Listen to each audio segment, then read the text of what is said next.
Okay, hello, scholars. Today we're going to be starting one of my favorite third grade lessons, and we are going to be drawing some warm and cool color cityscapes.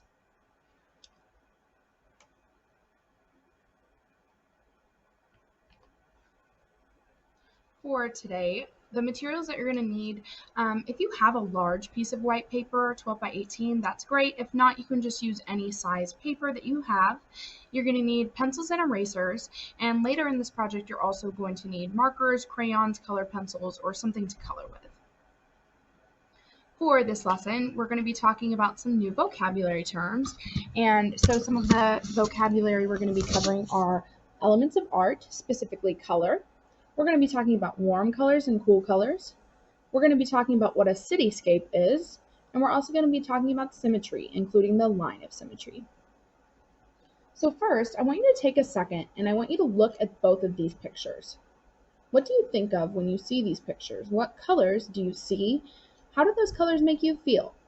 Take just a second and look at the pictures carefully.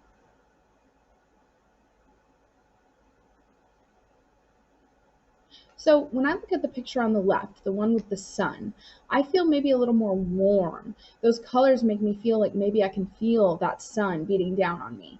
But the picture on the right that has more of those lighter colors, those blues, those kind of make me feel a little more cool. In fact, in the water I see in that picture, if I were to be in the water, that would make me feel cool too. So when I look at these two pictures with their different colors, they make me feel different ways. So when we're talking about our colors, we can break them down into different categories, but today we're going to be talking about warm colors versus cool colors. You'll see on the left we have yellow, orange, and red as our warm colors, and on the right we have green, blue, and violet or purple as our cool colors. There are some colors in between that fall on either side, but those are kind of the main categories of our colors we will be talking about today. Here's just another example where you can see some of those colors that are in between. So we have some red orange, some red violet, some yellow. Also, a question I always get when we talk about warm colors versus cool colors is pink a warm color or a cool color? Well, pink is closer to red, so pink falls on the warm side of things. So here are some examples of things that are warm colors, such as fire, the sun, peppers, and Takis. I know a lot of you like Takis as your favorite snack. So those are things that might make you feel warm. If you go up and put your hands next to a fire, you're going to feel warm. If it's really sunny outside, you're going to feel hot. You might even sweat a little bit. That's because those colors are kind of making us feel warm. And so we look at those colors, we also kind of can think about those feelings. On the other side, we have our cool colors. So I have some water, I have some ice, I have some grapes, like if you snack on those, they might be cool, and then some grass. Think about how it feels when you walk through the grass barefoot. It probably feels cool on your feet. So those colors kind of make us feel more cool. So for this project, I told you that we were going to be making cityscapes. Well, what is a cityscape? A cityscape is a city scene, such as streets, buildings, and other things you would see in a city. These two pictures here are great examples of inspiration for this specific project that we're going to be working on today.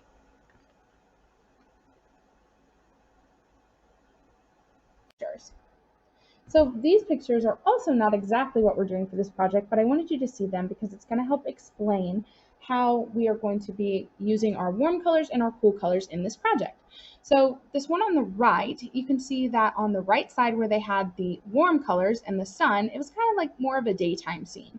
On the left where they have our cool colors, it's more of a nighttime scene. So that's one way you can think about this project. This example over here is another way you can think about this project, and where the buildings are up top and then there's like a reflection at the bottom, that's kind of similar to how we're going to be doing our project. So anything that's at the top with the warm colors is going to be kind of like our daylight, and then anything at the bottom is going to be like either a reflection in water, or you can think about it like a shadow or even a nighttime version of your city. I also told you we were going to be talking about symmetry for this project, and so y'all should know by now, but symmetry is when something is the same on both sides. So for this project, we're actually going to be using the line of symmetry to help us figure out what needs to go on the top and then what needs to go on the bottom. The line of symmetry is just an imaginary line that goes down the middle of an object that has symmetry. So over here you can see all of these shapes are the same on both sides, and when you fold them in half, you'll see that line of symmetry kind of goes down the middle to show where the middle is. And we'll be using that in our project today.